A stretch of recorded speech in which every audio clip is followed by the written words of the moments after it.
The Apology of Socrates by Plato. How you, men of Athens, have been affected by my accusers, I do not know. For my part, even I nearly forgot myself because of them, so persuasively did they speak. And yet they have said, so to speak, nothing true. I wondered most at one of the many falsehoods they told, when they said that you should be aware that you are not deceived by me, since I am a clever speaker. They are not ashamed that they will immediately be refuted by me indeed, and as soon as it becomes apparent that I am not a clever speaker at all, this seemed to be most shameless of them, unless, of course, they call a clever speaker one who speaks the truth. For if this is what they are saying, then I too would agree that I am an orator, but not of their sort. So they, as I say, have said little or nothing true, while from me you will hear the whole truth. But by Zeus, men of Athens, not beautifully spoken speeches like theirs, adorned with phrases and words, rather what you hear will be spoken at random, in the words that I happen upon, for I trust that the things I say are just, and let none of you expect otherwise. For surely it would not be becoming, men, for someone of my age to come before you fabricating speeches like a youth. And, men of Athens, I do very much beg and beseech this of you, if you hear me speaking in my defence, with the same speeches I am accustomed to speak both in the marketplace at the money tables, where many of you have heard me, and elsewhere, do not wonder or make a disturbance because of this, for this is how it is. Now is the first time that I have come before a law court, at the age of 70, hence I am simply foreign to the manner of speech here. So just as, if I really did happen to be a foreigner, you would surely sympathise with me if I spoke in the dialect and way in which I was raised, so also I do beg this of you now, and it is just, at least as it seems to me. Leave aside the manner of my speech, for perhaps it may be worse, perhaps better, and instead consider this very thing and apply your mind to it, whether the things I say are just or not. For this is the virtue of a judge, while that of an orator is to speak the truth. So first, men of Athens, it is just for me to speak in defence against the first false charges filed against me, and the first accusers, and next, against the later charges and the later accusers. For many have accused me to you, even long ago, talking now for many years and saying nothing true, and I fear them more than Anytus and those around him, although they too are dangerous. But the others are more dangerous men. They got hold of the many of you from childhood, and they accused me and persuaded you, although it is no more true than the present charge, that there is a certain Socrates, a wise man, a thinker on things aloft, who investigated all things under the earth, who makes the weaker speech the stronger. Those, men of Athens, who have scattered this report about, are my dangerous accusers. For their listeners hold that investigators of things also do not believe in gods. Besides, there are many of these accusers, and they have been accusing for a long time now. Moreover, they spoke to you at the age when you were most trusting, when some of you were children and youths, and they accused me in a case that simply went by default, for no one spoke in my defence. And the most unreasonable thing of all is that it is not even possible to know and to say their names unless a certain one happens to be a comic poet. Those who persuaded you using envy and slander, those who persuaded others after being convinced themselves, all of these are most difficult to get at. For it is also not possible to have any of them come forward here and to refute him, but it is necessary for me simply to speak in my defence as though fighting with shadows and refuting with no one to answer. So you too must deem it to be as I say, that there have been two groups of accusers, the ones accusing me now and the others long ago of whom I speak. And you must also suppose that I should first speak in defence against the latter, for you heard them accusing me earlier, and much more than these later ones here. Well then, a defence speech must be made, men of Athens, and an attempt must be made in this short time to take away from you this slander, which you acquired over a long time. Now I would wish that it may turn out like this, if it is in any way better both for you and for me, and that I may accomplish something by making a defence speech. But I suppose this is hard, and I am not at all unaware of what sort of thing it is. Nevertheless, let this proceed in whichever way is dear to the god, but the law must be obeyed and a defence speech must be made. So let us take up from the beginning what the accusation is, from which has arisen the slander against me, which, in fact, is what Meletus trusted in when he brought this indictment against me. Well then, what did the slanderers say to slander me? Their sworn statement, just as though they were accusers, must be read. Socrates does injustice, and is meddlesome, by investigating the things under the earth, and the heavenly things, and by making the weaker speech the stronger, and by teaching others these same things. It is something like this, for you yourselves also used to see these things in the comedy of Aristophanes. A certain Socrates was carried around there, claiming that he was treading on air and spouting much other drivel about which I have no expertise, either much or little. If anyone is wise in such things, may I never be prosecuted with such great lawsuits by Meletus. But in fact I, men of Athens, have no share in these things.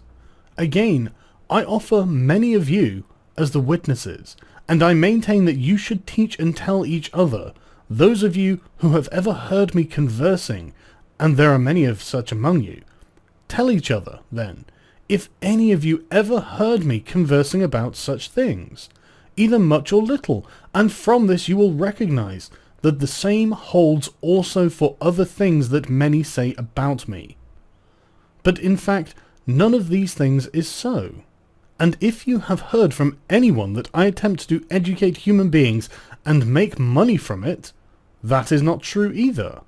Though this too seems to me to be noble, if one should be able to educate human beings like Gorgias of Leontini, and Prodicus of Ceos, and Hippias of Elis, for each of them, men, is able, going into each of the cities, to persuade the young, who can associate with whomever of their own citizens they wish to for free, they persuade these young men to leave off their associations with the latter, and to associate with themselves instead, and to give them money and acknowledge gratitude besides. And as for that, there is another man here from Paros, a wise man, who I perceived was in the town. For I happened to meet a man who has paid more money to sophists than to all the others, Callias, the son of Hipponicus. So I questioned him, for he has 2 sons. Callias, I said, if your 2 sons had been born colts or calves, we would have been able to get and hire an overseer for them, who could make the 2 of them noble and good, in their appropriate virtue, and he would have been someone from among those skilled with horses or skilled in farming. But, as it is, since they are 2 human beings, whom do you have in mind to get as an overseer for the 2 of them? Who is knowledgeable in such virtue, that of human being and citizen? For I suppose you have considered it, since you possess sons. Is there someone, I said, or not? Quite so, he said. Who, I said, and where is he from, and for how much does he teach? Avenus, he said, Socrates, from Paros, 5 minae. And I regarded Avenus as blessed if he should truly have this art, and teaches at such a modest rate. As for myself, I would be pluming and priding myself on it, if I had knowledge of these things. But I do not have knowledge of them, men of Athens. Perhaps then one of you might retort, well, Socrates, what is your affair? Where have these slanders against you come from? For surely, if you were in fact practising nothing more uncommon than others, such as a report and account would not have arisen, unless you were doing something different from the many. So tell us what it is, so that we do not deal unadvisedly with you. In this, it seems to me, what the speaker says is just, and I will try to demonstrate to you whatever it is that has brought me to this name and slander. So listen. Now perhaps I will seem to some of you to be joking. Know well, however, that I will tell you the whole truth, For I, men of Athens, have gotten this name through nothing but a certain wisdom. Just what sort of wisdom is this? That which is perhaps human wisdom. For probably I really am wise in this, but those of whom I just spoke might perhaps be wise in some wisdom greater than human, or else I cannot say what it is. For I at least do not have knowledge of it, but whoever asserts that I do lies, and speaks in order to slander me. Now please, men of Athens, do not make a disturbance, not even if I seem to you to be boasting somewhat. For not mine is the story that I will tell, rather I will refer it to a speaker trustworthy to you. Of my wisdom, if indeed it is wisdom of any kind, and what sort of thing it is, I will offer for you as witness the god in Delphi. Now you know Chaerephon, no doubt. He was my comrade from youth, as well as a comrade of your multitude, and he shared in your recent exile and returned with you. You do know what sort of man Chaerephon was, how vehement he was in whatever he set out to do, and in particular, he once even went to Delphi and dared consult the oracle about this. Now, as I say, do not make disturbances, men. And he asked whether there was anyone wiser than I. The Pythia replied that no one was wiser. And concerning these things, his brother here will be a witness to you, since he himself has met his end. Now consider why I say these things. I am going to teach you where the slander against me comes from. When I heard these things, I pondered them like this. Whatever is the god saying, and what riddle is he posing? For I am conscious that I am not at all wise, either much or little. So whatever is he saying when he claims that I am wisest? Surely he is not saying something false, at least, for that is not sanctioned for him. And for a long time I was at a loss about whatever he was saying, but then, very reluctantly, I turned to something like the following investigation of it. I went to one of those reputed to be wise, on the ground that there, if anywhere, I would refute the divination, and show the oracle, this man is wiser than I, but you declared that I was the wisest. So I considered him thoroughly. I need not speak of him by name, but he was one of the politicians, and when I considered him and conversed with him, men of Athens, I was affected something like this. It seemed to me that this man seemed to be wise, both to many other human beings and most of all to himself. But he was not. And then I tried to show him that he supposed he was wise, but was not. So from this I became hateful to both him and to many of those present. For my part, I went away. I reasoned with regard to myself. I am wiser than this human being, for probably neither of us knows anything noble and good, but he supposes he knows something when he does not know, while I, just as I do not know, do not even suppose that I do. I am likely to be a little bit wiser than he in this very thing, that whatever I do not know, I do not even suppose I know. From there I went to someone else, to one of those reputed to be wiser than he, and these things seemed to me to be the same, and there I became hateful to both him and to many others. After this then, I kept going to one after another, all the while perceiving with pain and fear that I was becoming hated. Nevertheless, it seemed to be necessary to regard the matter of the god as most important, so I had to go, in considering what the oracle was saying, to all those reputed to know something. And by the dog, men of Athens, for it is necessary to speak truth before you, I swear I was affected something like this. Those with the best reputations seemed to me nearly the most deficient in my investigation accordance with the god, while others with more paltry reputations seemed to be men more fit in regard to being prudent. Indeed, I must display my wandering to you, as a performing of certain labours, so that the divination would turn out to be unrefuted. After the politicians, I went to the poets, those of tragedies and dithyrambs, and the others, in order that I would catch myself in the act of being more ignorant than they. So I would take up those poems of theirs which it seemed to me they had worked on the most, and I would ask them thoroughly what they meant, so that I might learn something from them at the same time. I am ashamed to tell you the truth, men. Nevertheless, it must be said. Almost everyone present, so to speak, would have spoken better than the poets did about the poetry that they themselves had made. So again, also concerning the poets, I soon recognized that they do not make what they make by wisdom, but by some sort of nature while inspired, like the diviners and those who deliver oracles. For they too say many noble things, but they know nothing of what they speak. It was apparent to me that the poets are also affected in the same sort of way. At the same time, I perceived that they were supposed, on account of their poetry, that they were the wisest of human beings also in the other things in which they were not.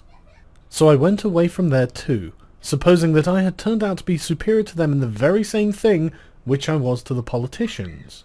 Finally then, I went to the manual artisans, for I was conscious that I had knowledge of nothing, so to speak, but I knew that I would discover that they, at least, had the knowledge of many noble things. And I was not played false about this. They did have knowledge of things which I did not have knowledge of, and in this way they were wiser than I. But, men of Athens, the good craftsman also seemed to me to go wrong in the same way as the poets, because he performed his art nobly. Each one deemed himself wisest in all other things, the greatest things, and this discordant note of theirs seemed to hide that wisdom. So I asked myself, on behalf of the oracle, whether I should prefer to be as I am, being in no way wise in their wisdom, or ignorant in their ignorance, or to have both things that they have. I answered myself in the oracle that it profits me to be just as I am. This is the examination, men of Athens, from which I have incurred many hatreds, the sort that are harshest and gravest, so that many slanders have arisen from them, and I got this name of being wise.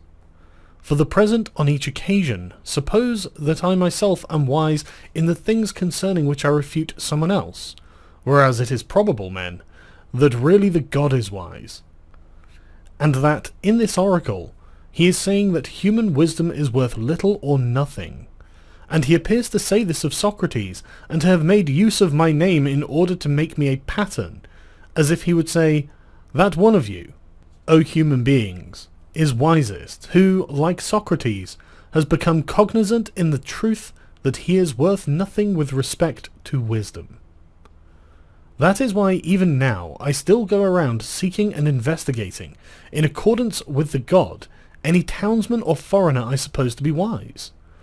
And whenever someone does not seem so to me, I come to the god's aid and show that he is not wise. And because of this occupation, I have had no leisure, either to do any of the things of the city worth speaking of, or any of the things of my family. Instead, I am in 10,000-fold poverty, because of my devotion to the god. In addition to these things, the young who follow me of their own accord, those who have the most leisure, the sons of the wealthiest, enjoy hearing human beings examined, and they themselves often imitate me, and in turn they attempt to examine others. And then, I suppose, they discover a great abundance of human beings who suppose they know something but know little or nothing. Thereupon those examined by them are angry at me, not at themselves, and they say that Socrates is someone most disgusting and that he corrupts the young. And whenever someone asks them, by doing and teaching what? They have nothing to say, but are ignorant. So in order not to seem to be at a loss, they say things that are ready at hand against all who philosophize. The things aloft and under the earth, and not believing in the gods, and making the weaker speech the stronger. For I do not suppose they would be willing to speak the truth, that it becomes quite clear that they pretend to know, but know nothing. So since they are, I suppose, ambitious and vehement, and many, and since they speak about me in an organized and persuasive way, they have filled up your ears, slandering me vehemently for a long time. From among these men, Meletus attacked me, and Anytus, and Lycon, Meletus being vexed on behalf of the poets, Anytus on behalf of the craftsmen and the politicians, and Lycon on behalf of the orators. Therefore, as I said when I began, it would be a wonder to me if I should be able in this short time to take away from you this slander which has become so great. This is the truth for you, men of Athens. I am hiding nothing from you, either great or small in my speech, nor am I holding anything back. And yet I know rather well that I incur hatred by these very things, which is also a proof that I speak the truth, and this is the slander against me, and these are its causes. Whether you investigate these things now or later, you will discover that this is so. So about the things which the first accusers accused me of, let this be a sufficient defence speech for you. But against Meletus, the good and patriotic, as he says, and the later accusers, I will try to speak next in my defence. Now again, just as though these were other accusers, let us take up their sworn statement. It is something like this. It asserts that Socrates does injustice by corrupting the young, and by not believing in the gods in whom the city believes, but in other daimonia that are novel. The charge is of this sort, but let us examine one of the parts of this charge. Now he asserts that I do injustice by corrupting the young, but I, men of Athens, assert that Meletus does injustice in that he jests in a serious matter, easily bringing human beings to trial, pretending to be serious and concerned about things for which he never cared at all. That this is so, I will try to display to you as well. Come here, Meletus, tell me, do you not regard it as most important how the youth will be the best possible? Meletus: I do. Socrates: come now, tell these men, who makes them better? For it is clear that you know, since you care at least. For since you have discovered the one who corrupts them, as you say, namely me, you are bringing me before these men and accusing me, but the one who makes them better, come, tell them, and reveal to them who it is. Do you see, Meletus, that you are silent and have nothing to say? And yet, does it not seem to be shameful to you, and a sufficient proof of just what I say, that you have never cared? But tell, my good man, who makes them better? Meletus: the laws. Socrates: but I am not asking this. Best of men rather than what human being is it who knows first all of this very thing, the laws? Meletus: these men, Socrates, the judges. Socrates: what are you saying, Meletus? Are these men here able to educate the young, and do they make them better? Meletus: very much so. Socrates: all of them, or some of them, and some not? Meletus: all of them. Socrates: well said by Hera, and you speak of a great abundance of benefiters. What then? Do the listeners here make them better or not? Meletus: these too. Socrates: and what about the councilmen? Meletus: the councilmen too. Socrates: well, Meletus, then surely those in the assembly, the assemblymen, do not corrupt the youth, or do all those two make them better? Meletus: those two. Socrates: then all the Athenians, as it appears, make them noble and good, except me, and I alone corrupt them. Is that what you're saying? Meletus: I do say this, most vehemently. Socrates: you have charged me with great misfortune. Now answer me, does it seem to you to be also so concerning horses, that all human beings make them better, while one certain one is the corrupter? Or is it wholly opposite to this, that one certain one is able to make them better, or very few, those skilled with horses, while the many, if they ever associate with horses and use them, corrupt them?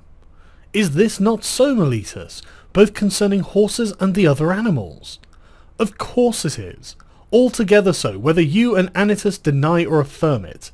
For it would be a great happiness for the young if one alone corrupts them, while the others benefit them. But in fact, Meletus, you have sufficiently displayed that you never yet gave a thought to the young, and you are making your own lack of care plainly apparent, since you have cared nothing about the things for which you bring me in here.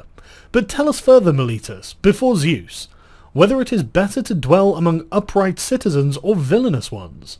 Sir, answer, for surely I am asking nothing hard. Do not the villainous do something bad to whoever are nearest to them, while the good do something good? Meletus. Quite so. Socrates. Is there anyone, then, who wishes to be harmed by those he associates with, rather than to be benefited? Keep answering, my good man, for the law orders you to answer. Is there anyone who wishes to be harmed? Meletus. Of course not. Socrates. Come then. Do you bring me in here saying that I voluntarily corrupt the young and make them more villainous, or involuntarily? Meletus. Voluntarily, I say. Socrates.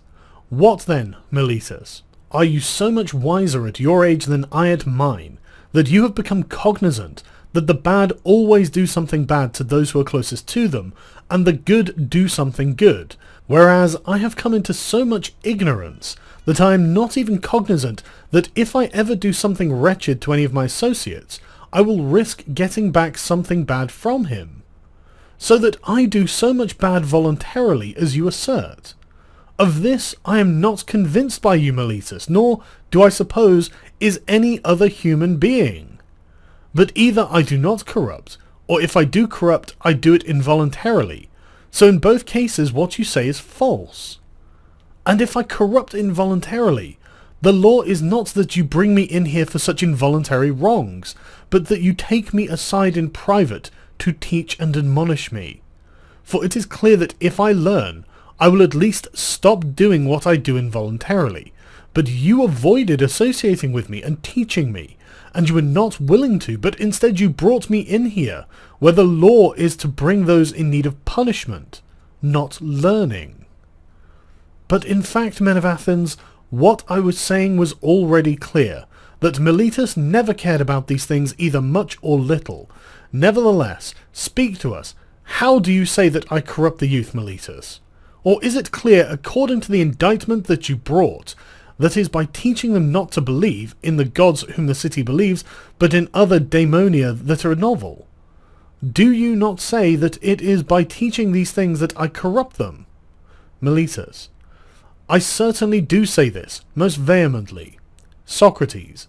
Then before these very gods, Meletus, about whom our speech now is, speak to me and to these men still more plainly. For I am not able to understand whether you are saying that I teach them to believe that there are gods of some sort, and so I myself do believe that there are gods, and am not completely atheistic, and do not do injustice in this way, but that I do not believe in those whom the city believes, but in others, and this is what you charge me with, that I believe in others.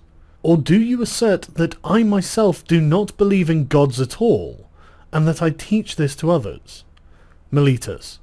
This is what I say, that you do not believe in gods at all. Socrates. Wondrous, Meletus. Why do you say this? Do I not even believe then that the sun and moon are gods as other human beings do? No, by Zeus.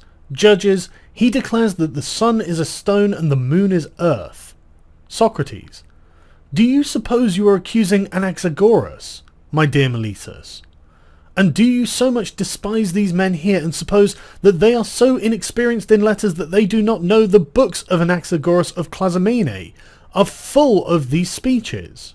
Moreover, do the young learn these things from me, when it is sometimes possible for them to buy them in the orchestra for a drachma, if the price is very high, and then to laugh at Socrates if he pretends that they are his own, especially since they are so strange? But before Zeus, is this how I seem to you? Do I believe there is no God? Meletus. You certainly do not by Zeus, not in any way at all. Socrates.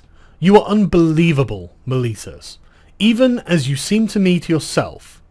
This man seems to me, men of Athens, to be very hubristic and unrestrained, and simply to have brought this indictment with a certain hubris and unrestraint of youthful rashness. He is like someone testing me by putting together a riddle. Will Socrates the wise recognize that I am jesting and contradicting myself, or will I deceive him and the rest of the listeners? For he himself appears to me to be contradicting himself in the indictment, as if he were to say, Socrates does injustice by not believing in gods, but believing in gods. And yet this is the conduct of one who jokes. Now consider this with me, men, how he appears to me to be saying this. And you answer, Meletus, but you others, as I begged of you from the beginning, please remember not to make disturbances if I make speeches in my accustomed way. Is there any human being, Meletus, who believes that there are human matters, but does not believe in human beings? Let him keep answering, men, and let him not make disturbances again and again. Is there anyone who does not believe in horses, but believes in horse matters? Or anyone who does not believe in flute players, but believes in flute matters? There is not, best of men. If you do not wish to answer, I say it for you and for those others, but at least answer what comes next. Is there anyone who believes that they are daemonic matters, but does not believe in daemons? Meletus. There is not. Socrates. How helpful you were there by answering reluctantly when compelled by these men. Now then, you say that I believe and teach daimonia, so whether they are novel or ancient, or at any rate, I do believe in daimonia according to your own speech. And you also swore to this in the indictment. But if I believe in daimonia, then surely there is also a great necessity that I believe in daemons. Is this not so? Of course it is. I set you down as agreeing since you do not answer. And do we not believe that daemons are either gods or children of gods? Do you affirm this or not? Meletus. Quite so. Socrates. Therefore, if I do believe in daemons, as you say, and if, on the one hand, daemons are gods of some sort, then this would be what I say you are riddling and jesting about. When you say I do not believe in gods, and again that I believe in gods, since I in fact do believe in daemons. On the other hand, if daemons are certain bastard children of gods, whether from nymphs or certain others of whom it is said they are born, then what human being would believe that there are children of gods, but not gods? It would be as strange as if someone believed in the children of horses or asses, mules, but did not believe that there are horses and asses. But, Meletus, there is no way that you did not bring this indictment either to test us in these things, or else because you were at a loss about what true injustice you might charge me with. There is no device by which you could persuade any human being who is even slightly intelligent that is not part of the same man to believe in both daimonia and divine beings, and further that this same man believes in neither daemons nor gods nor heroes. But in fact, men of Athens, that I do not do injustice according to Meletus's indictment does not seem to me to require much of a defence speech, but even this is sufficient. But what I was saying earlier, that I have incurred much hatred and among many men, know well that this is true, and this is what will convict me, if it does convict me. Not Meletus, not Anytus, but the slander and envy of many. This has convicted many other good men too, and I suppose it will also convict me. There is no danger that it will stop with me. Perhaps then, someone might say, then are you not ashamed, Socrates, of having followed the sort of pursuit from which you now run the risk of dying? I would respond to him with just a speech. What you say is ignoble, fellow. If you suppose that a man who is of even a little benefit should take into account the danger of living or dying, but not rather consider this alone whenever he acts, whether his actions are just or unjust, and the deeds of a good man or bad. For according to your speech, those of the demigods who met their end at Troy would be paltry, especially the son of Thetis. Rather than endure anything shameful, he despised danger so much that when his mother, a goddess, spoke to him as he was eager to kill Hector, something like this, as I suppose, "Son, if you avenge the murder of your comrade Patroclus and kill Hector, you yourself will die, for straight away, she says, after Hector your fate is ready at hand." He, upon hearing this, belittled death and danger, fearing much more to live as a bad man and not avenge his friends. Straightway he says, "May I die after I inflict a penalty on the doer of injustice, so that I may not stay here ridiculous beside the curved ships, a burden on the land." Surely you do not suppose that he gave any thought to death and danger? This is the way it is, men of Athens, in truth. Whenever someone stations himself, holding that it is best, or wherever he is stationed by a ruler, there he must stay and run the risk, as it seems to me, and not take into account death or anything else compared to what is shameful.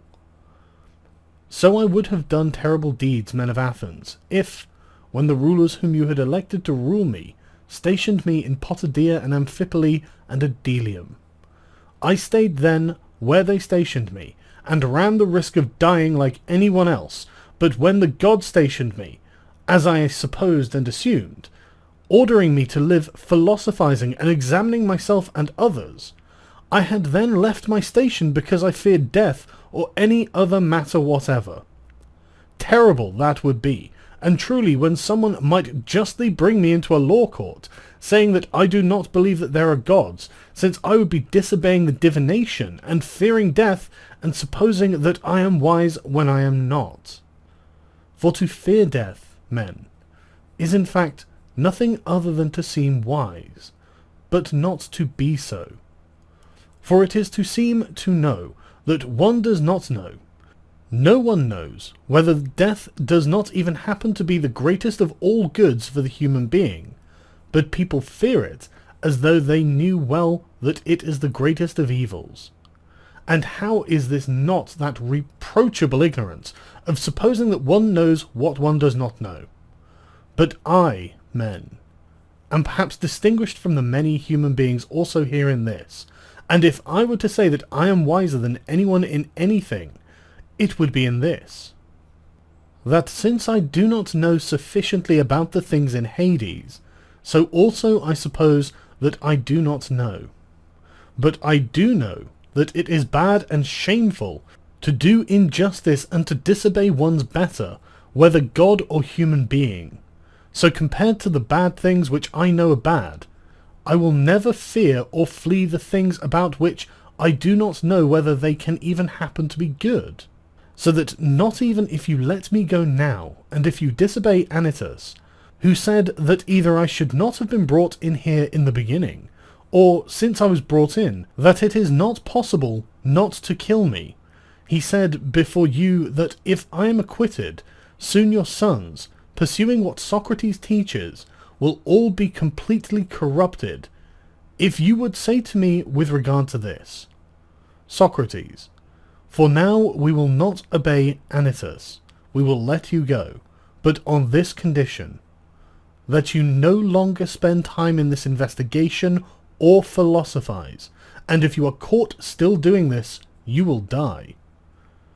If you would let me go then, as I said on these occasions, I would say to you, I, men of Athens, salute you and love you, but I will obey the god rather than you, and as long as I breathe and I am able to, I will certainly not stop philosophizing, and I will exhort you, and explain this to whomever of you I happen to meet, and I will speak just the sort of things I am accustomed to. Best of men, you are an Athenian, from the city that is greatest and best reputed for wisdom and strength. Are you not ashamed that you care for having as much money as possible, and reputation and honour, but that you neither care for nor give thought to prudence and truth, and how your soul will be the best possible? And if one of you disputes it, and asserts that he does care, I will not immediately let him go, nor will I go away, but I will speak to him, and examine and test him. And if he does not seem to me to possess virtue, but only says he does, I will reproach him, saying that he regards the things worth the most as the least important, and the paltrier things as more important. I will do this to whomever, younger or older, I happen to meet, both foreigner and townsman, but more so to the townsman inasmuch as you are closer to me in kin.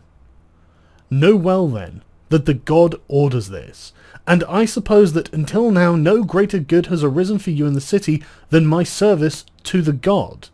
For I go around and do nothing but persuade you, both younger and older, not to care for bodies and money before, nor as vehemently as, how your soul will be the best possible. I say, not from money does virtue come, but from virtue comes money, and all of the other good things for human beings, both privately and publicly. If then I corrupt the young by saying these things, they may be harmful, but if someone asserts that what I say is other than this, he speaks nonsense. With a view to these things, men of Athens, I would say, either obey Anytus or not, and either let me go or not, since I would not do otherwise, not even if I were going to die many times. Do not make disturbances, men of Athens, but abide by what I begged of you, not to make disturbances at the things I say, but to listen. For as I suppose you will even be helped by listening. For in fact, I am going to tell you certain other things at which you will perhaps cry out. But do not do this in any way, for know well that if you kill me, since I am the sort of man that I say I am, you will not harm me more than yourselves. For Meletus or Anytus would not harm me, he would not even be able to. For I do not suppose it is sanctioned that a better man be harmed by worse. Perhaps, however, he might kill or banish or dishonour me, but this man no doubt supposes, and others too, that these are great evils, while I do not suppose that these are, but much rather doing what this man here is now doing, attempting to kill a man unjustly. So I, men of Athens, am now far from making a defence speech on my own behalf, as someone might suppose. I do it rather on your behalf, so that you do not do something wrong concerning the gift of the god to you, by voting to condemn me. For if you kill me, you will not easily discover another of my sort, who, even if it is a rather ridiculous thing to say, has simply been set upon the city by the god, as though upon a great and well-born horse, who is rather sluggish because of his great size, and needs to be awakened by some gadfly. Just so, in fact, the god seems to me to have set me upon the city as someone of this sort. I awaken and persuade and reproach each one of you, and I do not stop settling down everywhere upon you the whole day. Someone else of this sort will certainly not easily arise for you men. Well, if you obey me, you will spare me, but perhaps you may be vexed, like the drowsy when they are awakened, and if you obey Anytus and slap me, you would easily kill me. Then you would spend the rest of your lives asleep, unless the god sends you someone else in his concern for you. That I happen to be someone of this sort, given to the city by the god, you might apprehend from this. It does not seem human, on one hand, that I have been careless of all my own things, and that for so many years now I have endured that the things of my family be uncared for, and on the other hand, that I always do your business, going to each of you privately, as a father or an older brother might do, persuading you to care for virtue. If I was getting something out of this, and if I was receiving pay while I exhorted you to these things, then it would be somewhat reasonable. But as it is, even you yourselves see that the accusers, who accused me so shamelessly in everything else, in this have not been able to become so utterly shameless as to offer a witness to assert that I ever took any pay or asked for it. For, I suppose, I offer a sufficient witness that I speak the truth. My poverty. Perhaps then it might seem to be strange that I do go around counselling these things and being a busybody in private, but that in public I do not dare go up before your multitude to counsel the city. The cause of this is what you have heard me speak of in many times and in many places, that something divine and daemonic comes to me, a voice, which of course is also what Meletus wrote about in the indictment, making a comedy over it. This is something which began for me in childhood. A sort of voice comes, and whenever it comes, it always turns me away from whatever I am about to do, but never turns me forward. This is what opposes my political activity, and its opposition seems to me altogether noble. For know well, men of Athens, if I had long ago attempted to be politically active, I would long ago have perished, and I would have benefited neither you nor myself. Now do not be vexed with me when I speak the truth, for there is no human being who will preserve his life if he genuinely opposes either you or any other multitude and prevents many unjust and unlawful things from happening in the city. Rather, if someone who really fights for the just is going to preserve himself, even for a short time, it is necessary for him to lead a private rather than public life. I, for my part, will offer you great proofs of these things for you. Not speeches, but what you honour. Deeds.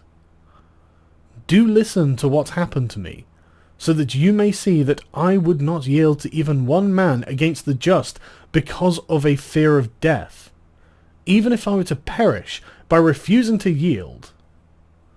I will tell you vulgar things, typical of the law courts, but true. I, men of Athens, never held any office in the city except for once being on the council.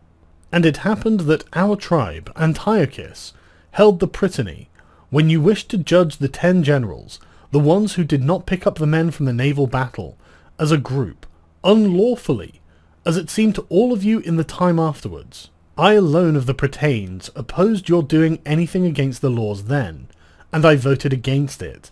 And although the orators were ready to indict me and arrest me, and you were ordering and shouting, I supposed that I should run the risk with the law and the just, rather than side with you because of fear of prison and death, when you were counselling unjust things. Now this was when the city was still under the democracy. But again, when the oligarchy came to be, the 30 summoned 5 of us to the Tholos. They ordered us to arrest Leon the Salaminian, and bring him from Salamis to die. They ordered many others to do many things of this sort, wishing that as many as possible would be implicated in the responsibility. Then, however, I showed again, not in speech but in deed, that I do not even care about death in any way at all, if it is not too crude to say so, but that my whole care is to commit no unjust or impious deed. That government, as strong as it was, did not shock me into doing anything unjust. When we came out of the Tholos, the other 4 went to Salamis and arrested Leon, but I departed and went home. And perhaps I would have died because of this, if that government had not been quickly overthrown. And you will have many witnesses of these things.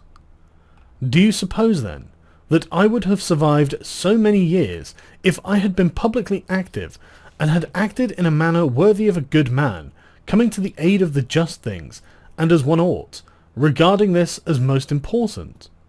Far from it, men of Athens, nor would any other human being. But through all my life, if ever I was active in public at all, it is apparent that I was the sort of man, and in private I was the same, who never conceded anything to anyone contrary to the just, neither to anyone else nor to any of those whom my slanderers say are my students. I have never been anyone's teacher, but if anyone, either younger or older, desired to hear me speaking and doing my own things, I never begrudged it to him, and I do not converse only when I receive money, and not when I do not receive it. Rather, I offer myself to both rich and poor alike for questioning, and if anyone wishes to hear what I say, he may answer me. And whether any of them becomes an upright man or not, I would not justly be held responsible, since I have never promised or taught any instruction to any of them. If someone says that he has ever learned from me, or heard privately anything that everyone else did not know well that he does not speak the truth. But why then do some enjoy spending so much time with me? You have heard, men of Athens, I told you the whole truth. It is because they enjoy hearing men examined, who suppose they are wise but are not. For it is not unpleasant. I have been ordered to this practice by the god, as I affirm from divinations and from dreams, and in every way that any divine allotment ever ordered a human being to practice anything at all. These things, men of Athens, are both true and easy to test. Now if, for my part, I am corrupting some of the young, and have already corrupted others, and if any of them, when they became older, had recognized that I ever counselled them badly in anything while they were young, then now, no doubt, they should have come forward to accuse me and take their vengeance. If they themselves were not willing to, then some of their families, fathers and brothers and their other relatives, should now have remembered it and taken their vengeance if their families had suffered anything bad from me. In any event, there are present here many of them whom I see. First of all, Crito here, of my age and deme, the father of Critobulus here. Next, Lysanias the Sphetian, the father of Ascanes here. Further, here is Antiphon the Cephesian, and the father of Epigenes. Moreover, here are the others whose brothers have spent time in this way. Theozytides, son of Nicostratus, the brother of Theodotus, and Theodotus met his end, so that he at least would not beg him to. And Demodocus, son of Paralus, whose brother was Theages. And here is Ariston's son, Adimantus, whose brother is Plato, here, and Aeantodorus, whose brother is Apollodorus, here. And I can tell you of many others, from among whom Meletus should particularly have offered someone as a witness during his own speech. If he forgot then, let him offer one now, I will yield, and let him say if he has anyone of this sort at all. But you will discover that it is wholly opposite to this. Men, that everyone is ready come to aid me, the corrupter, the one who does evil to their families, as Meletus and Anytus say. Now the corrupted ones themselves would perhaps have a reason to come to my aid, but the uncorrupted ones, their relatives, are now older men, so what other reason would they have to come to my aid except the correct and just one, that they are conscious that Meletus speaks falsely, while I am being truthful? Well then, men, these and perhaps other such things are about all I would have to say in my defence. Perhaps someone among you may be indignant when he recalls himself if, in contesting a trial even smaller than this trial, he begged and supplicated the judges with many tears, bringing forward his own children and many of the others of his family and friends, so as to be pitied as much as possible, while I do none of these things, although in this too I am risking, as it might seem, the extreme danger. Perhaps then, someone thinking about this may be rather stubborn towards me, and, angered by this very thing, he may set down his vote in anger. If there is someone among you like this, for I at least do not deem that there is, but if there is, to me it seems decent for me to say to this man, I, best of men, surely do have some family. For this is also just what Homer says. Not even have I grown up from an oak or a rock, but from human beings. So that I do have a family, and sons too, men of Athens, 3 of them, 1 already a youth, and 2 still children. Nevertheless, I will bring none of them forward here in order to beg you to vote to acquit me. Why then will I do none of these things? Not because I am stubborn, men of Athens, nor because I dishonour you.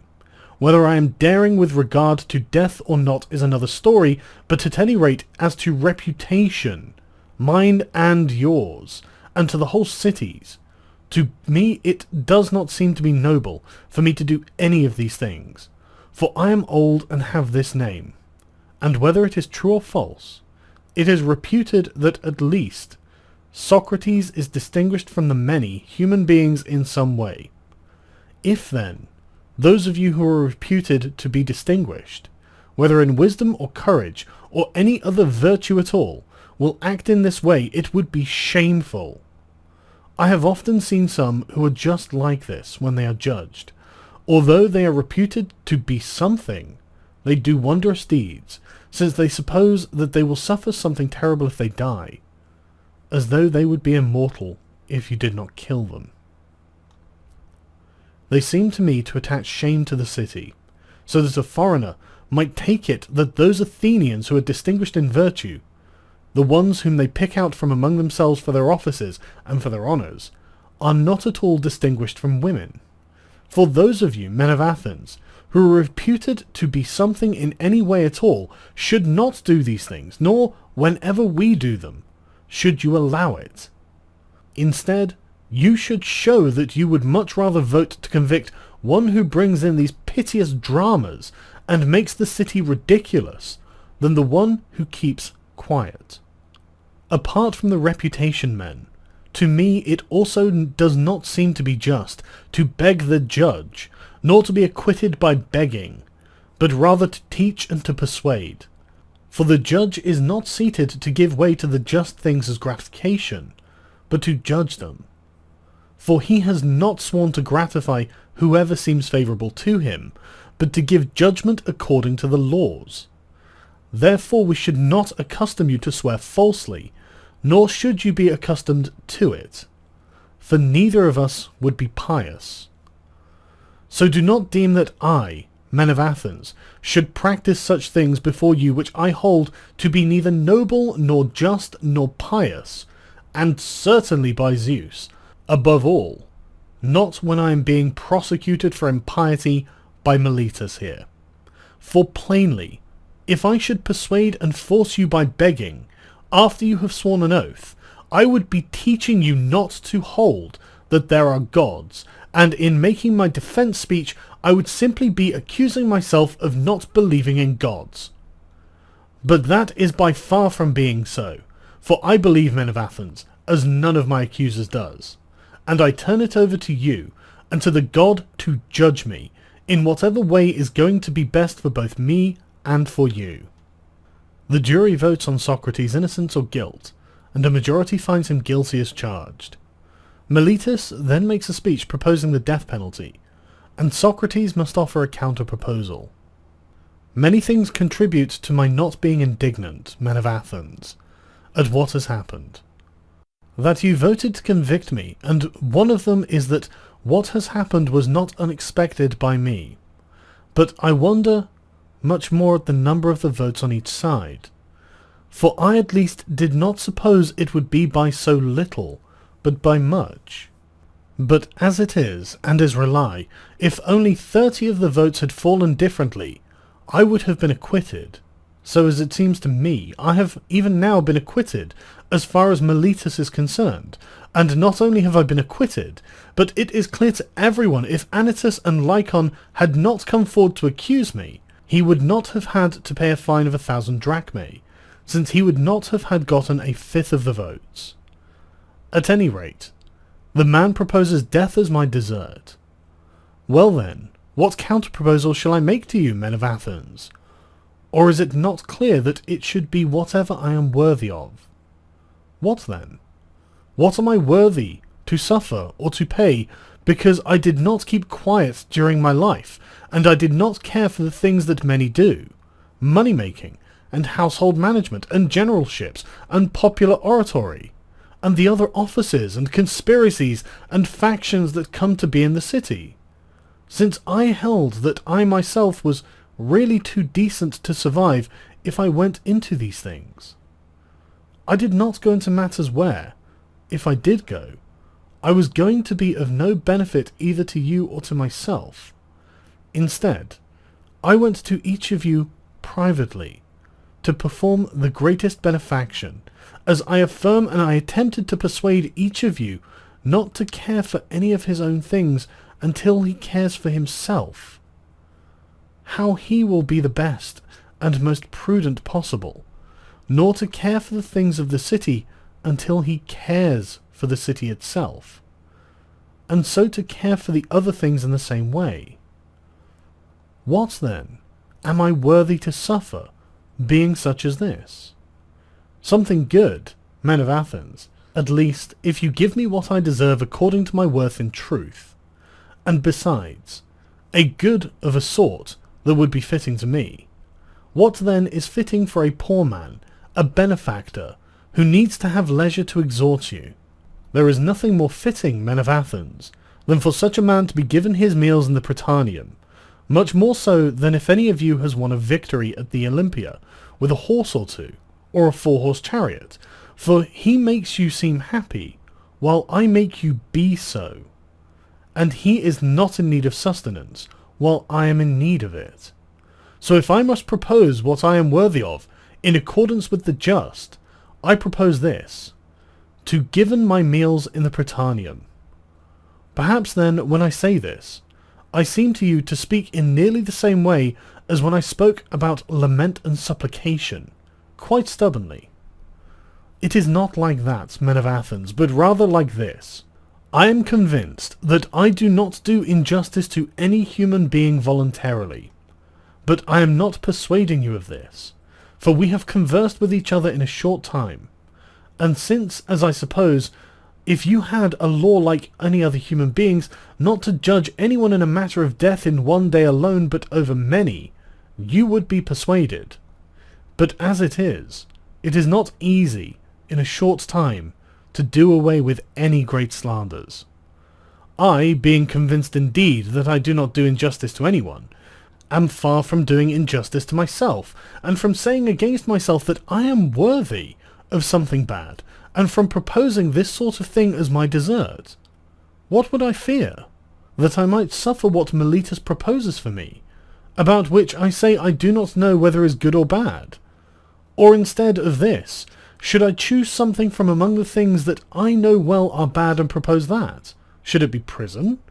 And why should I live in jail, enslaved to the authority that is regularly established there, the 11? Or money, and imprisonment until I pay? But for me this is the same as what I was just saying now, for I have no money to pay. Well, should I propose exile then? For perhaps you would grant me this as my desert. I would certainly be possessed by much love of soul, men of Athens, if I were so unreasonable that I were not able to reason that you who are my fellow citizens were not able to bear my ways of spending time in my speeches, but instead they have become quite grave and hateful to you, so that you are now seeking to be released from them. Will others, then, bear them easily? Far from it, men of Athens. Noble indeed would life be for me, a human being of my age, to go into exile and live exchanging one city for another, always being driven out.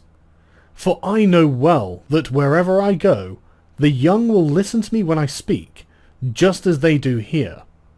And if I drive them away, they themselves will drive me out by persuading their elders. But if I do not drive them away, their fathers and families will drive me out because of these same ones. Perhaps then someone might say, by being silent and keeping quiet, Socrates, won't you be able to live in exile for us? It is hardest of all to persuade some of you about this, for if I say that this is to disobey the god, and that because of this it is impossible to keep quiet, you will not be persuaded by me on the ground that I am being ironic. And on the other hand, if I say that this even happens to be a very great good for a human being, to make speeches every day about virtue, and the other things about which you hear me conversing and examining both myself and others, and that the unexamined life is not worth living for a human being, you will be persuaded by me still less when I say these things. This is the way it is, as I affirm, men, but to persuade you is not easy. And at the same time I am not accustomed to deem myself worthy of anything bad, for if I had money, I would have proposed as much money as I could pay, for that would not harm me. But as it is, I do not have any, unless, of course, you would wish me to propose as much money as I am able to pay. Perhaps I would be able to pay you, say, a mina of silver. So I propose that much. But Plato here, men of Athens, and Crito, and Critobulus, and Apollodorus, bid me to propose 30 minae, and they will stand as the guarantors. So I propose that much, and they will be trustworthy guarantors of the money for you. Voting between penalties proposed by the accuser and the accused, the jury condemns Socrates to death. He has time to make some further remarks before he is taken away to prison to await execution. For the sake of a little time, men of Athens, you will get a name and be charged with a responsibility by those wishing to revile the city for having killed Socrates, a wise man. For those wishing to reproach you will assert that I am wise even if I am not. At any rate, if you had waited a short time, this would have come about for you of its own accord. You see that my age is already far advanced in life, and close to death. I say this not to all of you, but to those who voted to condemn me to death. I also say the following to these same ones. Perhaps you suppose, men of Athens, that I have been convicted because I was at a loss for the sort of speeches that would have persuaded you, if I had supposed that I should do and say anything at all to escape the penalty. Far from it. Rather, I have been convicted because I was at a loss, not however for speeches, but for daring and shamelessness, and willingness to say the sorts of things to you that you would have been most pleased to hear, me wailing and lamenting, and doing and saying many other things unworthy of me, as I affirm, such things as you have been accustomed to hear from others. But neither did I then suppose that I should do anything unsuitable for a free man, because of the danger, nor do I now regret that I made my defence speech like this. I much prefer to die having made my defence speech in this way than to live in that way. For neither in a court case nor in a war should I or anyone else devise a way to escape death by doing anything at all. In battles it often becomes clear that one might escape death, at least by letting go of his arms and turning around to supplicate his pursuers. And there are many other devices to escape death in each of the dangers, if one dares to do and say anything at all. But I suspect it is not hard, men, to escape death, but it is much harder to escape villainy, for it runs faster than death. And now I, since I am slow and old, am caught by the slower, while my accusers, since they are clever and sharp, are caught by the faster, by evil. And now I go away, condemned by you to pay the penalty of death, while they have been convicted by the truth of wretchedness and injustice. I abide by my penalty, and so do they. Perhaps these things even had to be so, and I suppose there is a due measure in them. After this, I desire to deliver oracles to you, O you who voted to condemn me. For in fact, I am now where human beings particularly deliver oracles, when they are about to die. I affirm, you men who condemn me to death, that vengeance will come upon you right after my death, and much harsher by Zeus than any of the sort you give by killing me. For you have now done this deed, supposing that you will be released from giving an account of your life, but it will turn out to be much the opposite for you, as I affirm. There will be more who will refute you, whom I have now been holding back. You did not perceive them. And they will be harsher, inasmuch as they are younger, and you will be more indignant. For if you suppose that by killing human beings, you will prevent someone from reproaching you for not living correctly, you do not think nobly. For that kind of release is not at all possible or noble. Rather, the kind that is both noblest and easiest is not to restrain others, but to equip oneself to be the best possible. So having divined these things for you, who voted against me, I am released. But with those who voted for me, I would be pleased to converse on behalf of this affair which has happened, while the officials are occupied, and I do not yet go to the place where, when I do go, I must die. Please stay with me, men, for this much time. Nothing prevents our telling tales to one another, as long as it is possible, for I am willing to display to you, as to friends, whatever this thing means which has occurred to me just now. For to me, judges, for by calling you judges I would address you correctly, something wondrous has happened. From my customary divination to the dominion, which was always very frequent in the former time, by opposing me in even quite small matters, if I were about to do something incorrectly. Now you yourselves see what has occurred to me, these very things which someone might suppose to be, and are believed to be, extreme evils. But the sign of the god did not oppose me when I left my house this morning, nor when I came up here to the law court, nor anywhere in the speech when I was about to say anything, though in other speeches it has often stopped me in the middle while I was speaking. But as it is, it has nowhere opposed me in either deed or speech concerning this action. What, then, do I take to be the cause of this? I will tell you. Probably what has occurred to me has turned out to be good, and there is no way that those of us take it correctly who suppose that being dead is bad. In my view, a great proof of this has happened, for there is no way that the accustomed sign would not have been opposed to me unless I were about to do something good. Let us also think in the following way of how great a hope there is that it is good. Now being dead is either of two things, for either it is like being nothing, and the dead man has no perception of anything, or else, in accordance with the things that are said, it happens to be a sort of change and migration of the soul from one place here to another place. And if in fact there is no perception, but it is like a sleep in which the sleeper has no dream at all, death would be a wondrous gain. For I suppose that if someone had to select that night in which he slept so soundly that he did not even dream, and to compare it to the other nights and days of his own life with that night, then had to say, on consideration, how many days and nights in his own life he has lived better and more pleasantly than that night, then I suppose that the great king himself, not to mention some private man, would discover that they are easily to count in comparison with the other days and nights. So if death is something like this, I at least say it is a gain. For all time appears in this way indeed to be nothing more than one night. On the other hand, if death is like a journey from here to another place, and if the things that are said are true, that in fact all the dead are there, then what greater good could there be than this, judges?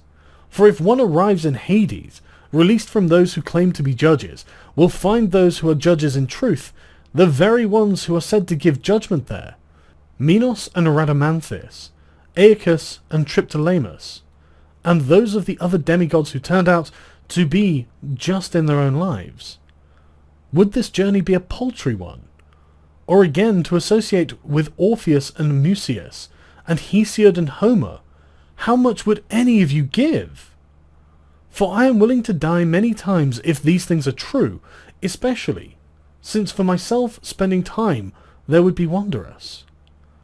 Whenever I happen to meet Palamedes and Telamonian Ajax, or anyone else of the ancients who died because of an unjust judgment, I would compare my own experiences with theirs, as I suppose it would not be unpleasant, and certainly the greatest thing is that I would pass my time examining and searching out among those there, just as I do to those here. Who among them is wise, and who supposes he is but is not? How much would one give, judges, to examine him who led the great army against Troy, or Odysseus, or Sisyphus, or the 1,000 others whom one might mention, both men and women, to converse and to associate with them, and to examine them there would be inconceivable happiness. Certainly those there surely do not kill on this account. For those there are happier than those here, not only in other things, but also in things that they are immortal henceforth for the rest of time, at least if the things that are said are in fact true. But you too, judges, should be of good hope towards death, and you should think this one thing to be true, that there is nothing bad for a good man, whether living or dead, that the gods are not without care for his troubles. Nor have my present troubles arisen of their own accord, but it is clear to me that it is now better, after all, for me to be dead and to have been released from my troubles. This is also why the sign did not turn me away anywhere. And I at least am not at all angry at those who voted to condemn me and at my accusers. And yet, it was not with this thought in mind that they voted to condemn me and accused me. Rather, they supposed they would harm me. For this they are worthy of blame. This much, however, I beg of them. When my sons grow up, punish them, men, and pain them in the very same way I pained you. If they seem to you to care for money or for anything else before virtue, and if they are reputed to be something when they are nothing, reproach them just as I did you. Tell them that they do not care for the things they should, and that they suppose they are something when they are worth nothing. And if you do these things, we will have been treated justly by you, both I myself and my sons. But now it is time to go away, I to die, and you to live. Which of us goes to a better thing is unclear to everyone except to the God.